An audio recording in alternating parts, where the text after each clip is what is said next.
John Dunkley, 1891 to 1947, is widely considered to be one of Jamaica's most important artists.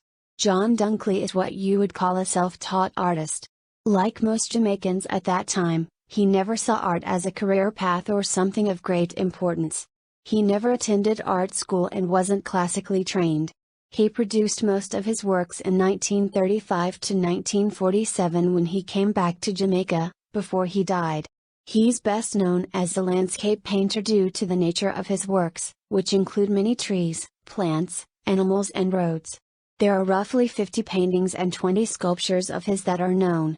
Like so many self-taught painters that would follow in his wake, Dunkley emerged from that class of self-employed, skilled artisans who lived by their hands. John Dunkley was a barber. Dunkley's early life appears to have been filled with misfortune and adventure that may account for his unique vision. Born in Savannah, Lamar, at the age of 7 he suffered an accident that damaged one of his eyes and affected his schooling. As a result, as a teenager he was sent to his father living in Panama.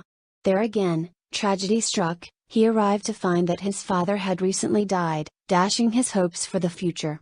Alone, and at the outbreak of the Great War, he became a sailor and is reported to have traveled through South and Central America, North America, finally returning to Chiriqui, Panama, where he took up painting. After a life of international migrant work, Dunkley finally settled down back in Jamaica. Nestled on Lower Princess Street in Kingston, Dunkley ran a small barber shop. He decorated the shop with his paintings and sculptures. John Dunkley's output as a painter was small. Less than 50 paintings are known, but they suffice to demonstrate a unique and compelling aesthetic, allowing him to assume the rank of Jamaica's greatest painter. His known oeuvre spans little more than a decade, and as he kept his works and continued to refine or overwork them. Dunkley also produced a small body of sculptures, mostly wood carvings. Few are however as accomplished as his paintings.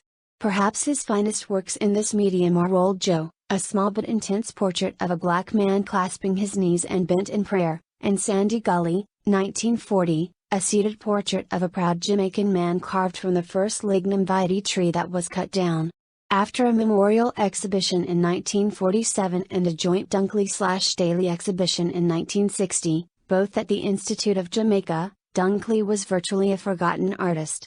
With the resurrection of a fair percentage of his oeuvre in the National Gallery's retrospective in 1977, with its accompanying illustrated catalogue, and the subsequent permanent display of a good representative collection of his work, according to observers, Dunkley has regained his position in the public's eye as a true Jamaican master.